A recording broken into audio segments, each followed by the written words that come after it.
ibérique est tout ce qui demeure de l'église de Sao Paulo, dont le reste fut enlevé par un typhon en 1870.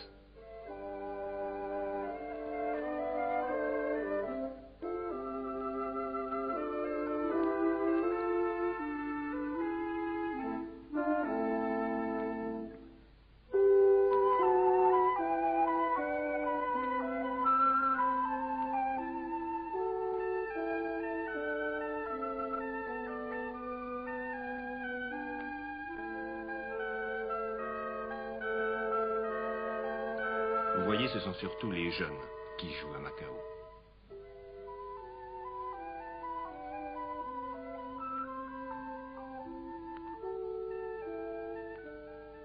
Tout à l'heure, nous avons vu l'emblème de la Chine communiste. Voici maintenant celui de la Chine nationaliste.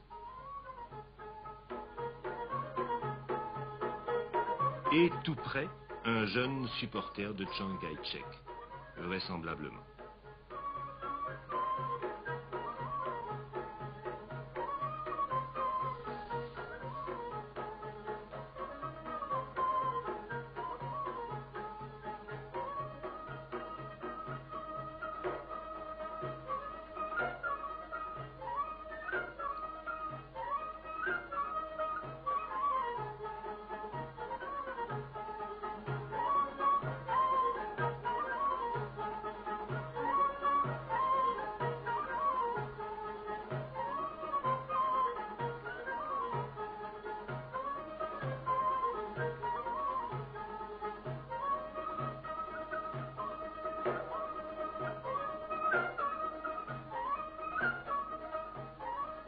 Ici également, le problème des réfugiés venant de Chine communiste se pose de façon très aiguë. Environ 80 000 par an passent clandestinement la frontière et sont d'ailleurs en général renvoyés sur Hong Kong.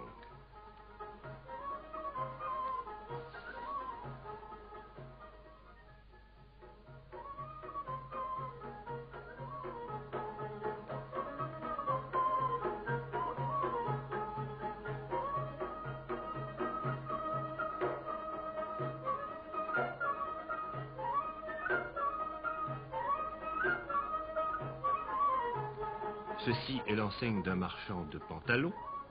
Ceci, par contre, n'est pas l'enseigne d'un marchand de chemises. Cette rue était jadis la rue des fumeries d'opium.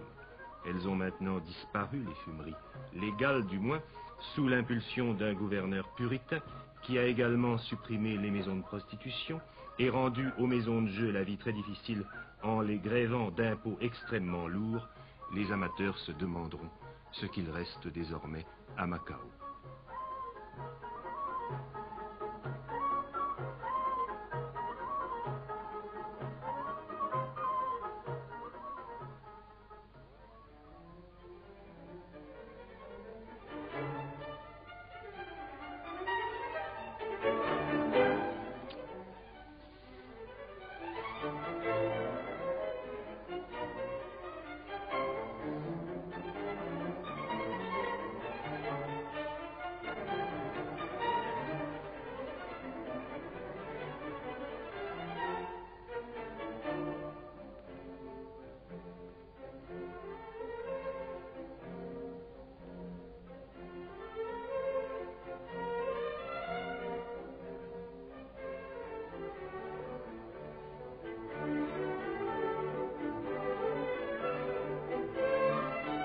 Et là, nous revenons vers la ville portugaise, dans laquelle il y a, comme vous vous en doutez, beaucoup d'églises.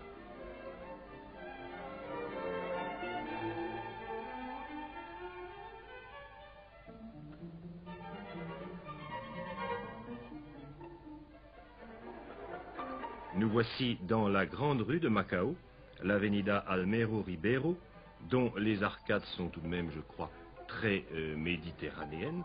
On a d'ailleurs vraiment l'impression, voyez-vous, à Macao, d'être dans une petite ville de province portugaise que l'on aurait, on ne sait trop pourquoi, bourrée tout à coup d'une foule chinoise.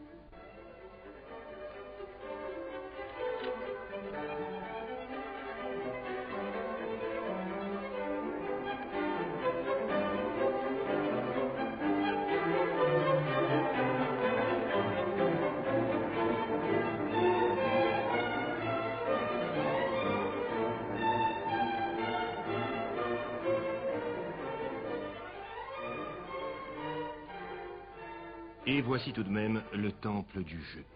Derrière la façade de l'hôtel central, où les caméras n'ont malheureusement pas le droit de pénétrer, 6 étages sont en effet consacrés aux différents jeux de hasard, mais hélas pour le propriétaire, les salles en sont à peu près désertes, l'enfer du jeu s'est consumé lui-même et les fausses légendes de Macao avec lui.